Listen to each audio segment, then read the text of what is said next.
The kingdom of Varen lay between two rivers, its fields gold with wheat, its harbors thick with trading ships, its people fed and its soldiers few, because King Aldemar Voss ruled with a hand that rarely needed to close into a fist. He was tall, gray-eyed, quick to laugh, and quicker to forgive, and the only thing he loved more than his kingdom was his wife, Queen Isolde, and his infant son, whom he had named Corin, after his own father. Aldemar's younger brother, Beric, stood beside him at every council, every feast, every hunt. Where Aldemar was warmth, Beric was steel, quiet, watchful, the kind of man who let others speak first so he could measure them before they finished their sentence.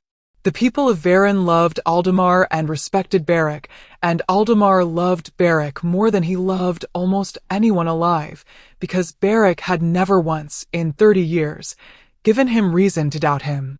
That trust would kill him. It began the way most great betrayals begin, quietly, and long before anyone with the power to stop it noticed anything at all. Isolde had married Aldemar when she was 17 and he was 28, a match built by two dying kingdoms trying to survive by joining hands. She had liked him well enough. She had never loved him. And in the 3rd year of her marriage, alone in the West Tower during a storm that kept the king occupied with flooding in the lower villages, she had found herself in a corridor with Beric, both of them soaked from checking on the horses, both of them laughing about nothing in particular, and something had passed between them that neither had the will to name for a long time. It grew slowly, the way rock grows in a beam no one thinks to check. Stolen minutes became stolen hours. Hours became a shared secret so heavy it should have crushed them, and instead it seemed to lighten every year that passed without discovery. By the time Corin was born, Isolde already knew, with a certainty that frightened her, that the boy in the crib was the last obstacle between her and the only man she had ever truly wanted. "We could simply wait," Beric told her once, in the dark, his voice low enough that even the stones couldn't hear it. "Aldemar is not a young man. Nature will do what we do not have to." "Nature is slow," Isolde whispered back. "And I am tired of being patient." It took them 4 more years to become the kind of people who could do what they eventually did.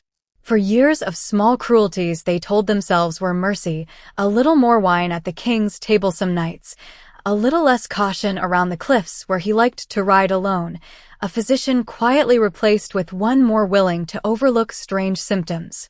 In the end it was neither poison nor a fall that finished Aldemar, but something crueler and more intimate, his own brother's dagger, driven into his back on a hunting trip where the king had insisted, laughing, that Beric ride beside him, the way we did when we were boys. Aldemar died looking at the sky, not understanding, his hand still reaching for a brother who was already turning away. The court was told a boar had gored the king. Nobody questioned the word of the king's own brother, kneeling in the dead man's blood, weeping real tears, because even a traitor can grieve the thing he destroyed, and Beric's grief that day was not entirely a lie. It was simply not enough to stop what came next. 3 nights later, in a room lit by a single candle, Isolde held her son for what she believed would be the last time she ever needed to pretend to love him. Corin was not yet 2 years old. He did not understand why his mother's hands were shaking, or why the nursemaid who had cared for him since birth was crying so hard she could not speak, or why he was being wrapped in oiled cloth and carried down to the black water beneath the cliffs in the middle of the night. "Forgive me," Isolde said, though there was no one there to hear whether she meant it. "You were always going to remind me of him." The waves took the small bundle out past the rocks, and the sea, which keeps no promises to anyone, chose that night to keep one anyway. A fishing boat from a distant coastal village, blown badly off course by the same storm that had covered the murder, found the child at dawn, cold but breathing, tangled in wreckage that should have drowned him. The fisherman who pulled him from the water was a hard, silent man named Tamsin Cade, a former soldier who had buried his own son the winter before and had gone to sea that year mostly because staying on land meant staying near the grave. He looked down at the half-drowned baby in his arms and made a decision that would change the fate of a kingdom, though he had no way of knowing it. "He'll be Kel," Tamsin said to his wife when he brought the boy home. "No family name. No past. Just Kel and whatever future we can give him.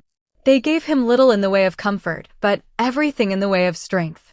Tamsin taught him to sail before he could properly read, to fight before he understood why fighting mattered, to survive cold and hunger and grief without ever once complaining, because complaining, Tamsin told him, was a luxury for men who had somewhere soft to fall.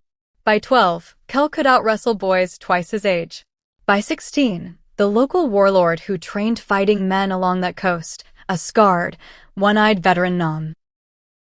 Orvin Threll took him in as a pupil, then a soldier, then, within a few years, something closer to a son. Orvin never asked where Kel had come from.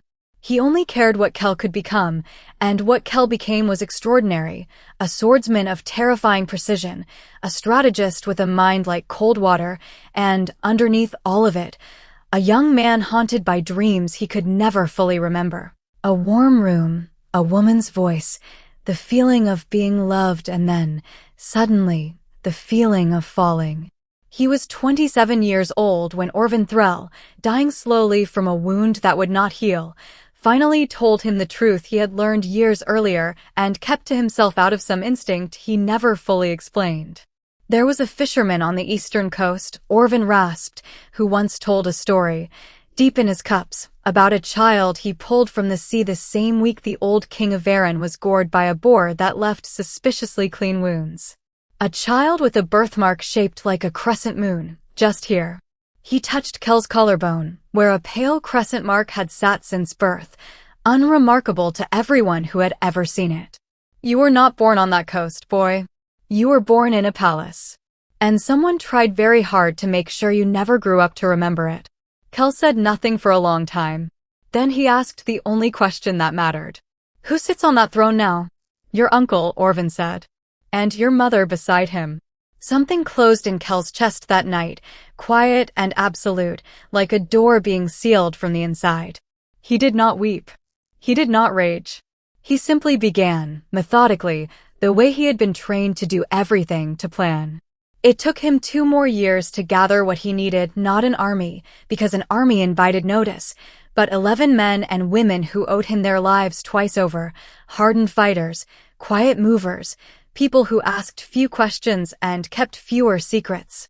They called themselves nothing grand. Kel simply called them his calm. By morning, the villagers of Ashwell did not know the stranger's name, only that he had freed them from a garrison that beat men for missing quotas, that he had returned their stored grain instead of seizing it, and that when an old woman asked him who he served, he had looked at her for a long moment and said only, the rightful king.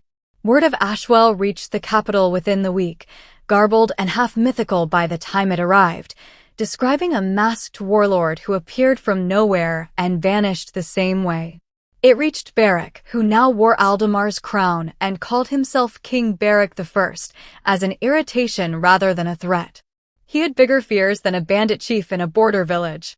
He had learned, through his spies, that the kingdom of Threnmore to the south, far more powerful than Varan, was growing tired of his diplomatic games and had begun amassing soldiers near the border. Beric, never as beloved by his people as his brother had been, and increasingly aware that a crown built on murder rests on very thin foundations, had already begun quietly moving his most trusted men and a portion of the treasury toward Threnmore itself, not to fight, but to buy protection, alliance, sanctuary if the throne beneath him ever cracked. He left the capital city half-garrisoned, ruled in his absence by a regent council, and took only Isolde and a small circle of loyalists south with him. It was there, in Threnmore,